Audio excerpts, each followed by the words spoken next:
पंचुला जी कहती हैं मुझे कथा करवाना है, आप कुछ भी करो, पर देव ऋषि नारद कुछ बताओ कि मेरे ये भोलेनाथ राजी हो जाएं और शंकर पार्वती कथा का रसतत्व ग्रहण करें। आप कहो कुछ।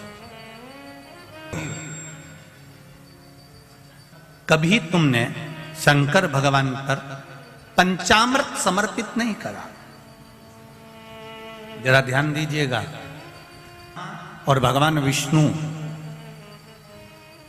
को सबसे ज्यादा प्रिय है खीर, आटा सिका हुआ का जो सीरा बनता है, पंजेरी बनती है, वो भगवान ब्रह्मा और भगवान विष्णु की प्रियता है, भगवान सत्यनारायण जी की प्रियता प्रसाद।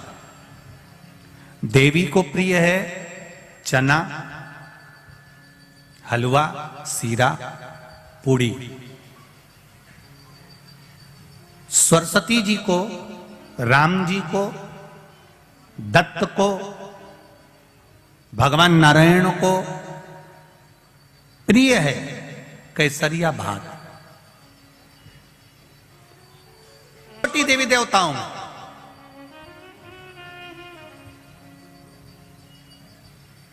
केवल एक भगवान देवाधिदेव महादेव ऐसे हैं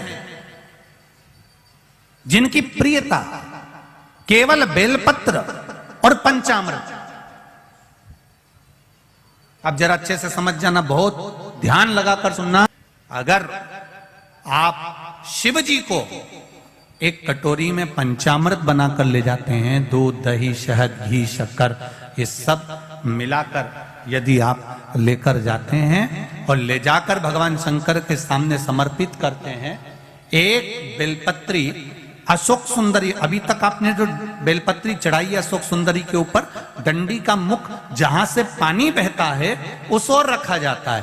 पर जब हमें ऐसा लग रहा है कि हमारे पितृ भूखे हैं या हमारे पूर्वज प्यासे हैं या उनको भाग नहीं मिल रहा, इसलिए मेरा कोई काम नहीं हो रहा, इसलिए शिव राजी नहीं हो रहा है, तो ये बेलपत्री के भाग को बदल दिया जाता है। ये बेलपत्री अशोक सुंदरी की जगह पर जब चढ़ाया जाता है तो ये पत्ती का जो भाग है जहां से पानी बहता है उस ओर रखा जाता है और ये डंडी का भाग शिवलिंग की ओर रखा जाता है। और यहीं पर भगवान शंकर को जो तुम पंचामृत बनाकर लेकर गए हो वो पंचामृत चढ़ाया जाता है और वही पंचामृत थोड़ा सा शिवलिंग पर चढ़ा दिया जाता है। उसके बाद में पितृ पूर्वज जल की आस नहीं रखते, न भोजन की आस रखते हैं, क्योंकि शंकर उनको तृप्त कर देते हैं, शिव उनको पूर्ण कर देते हैं।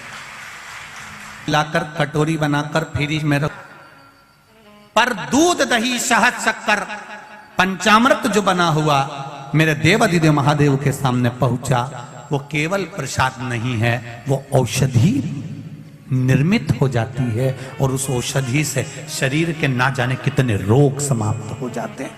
मात्र औषधि रोग मिटाने। कितना सुंदर